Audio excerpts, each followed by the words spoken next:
ഹൃദയശുദ്ധി എങ്ങനെ കൈവരും?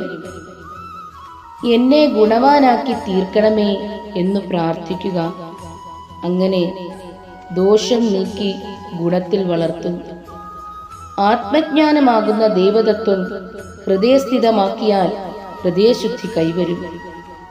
പരിശുദ്ധന്റെ പരിശുദ്ധ വചനത്താൽ പരിശുദ്ധി വരുത്തുന്നു. ദൈവം എന്നും ഭൂമിയിലുണ്ട്. ദൈവജന്മത്തിൽ നിന്നും അവതാരം രൂപമെടുക്കുന്നു. ബ്രഹ്മജ്ഞാനം തന്നെ ദൈവവചനം, ജ്ഞാനരൂപം തന്നെ വിഷ്ണു, കർത്താവ്, അല്ലാഹു തുടങ്ങിയവയെല്ലാം ഏകദൈവത്തിൻ്റെ വിവിധങ്ങളായ ദിവ്യരൂപങ്ങളത്രേ.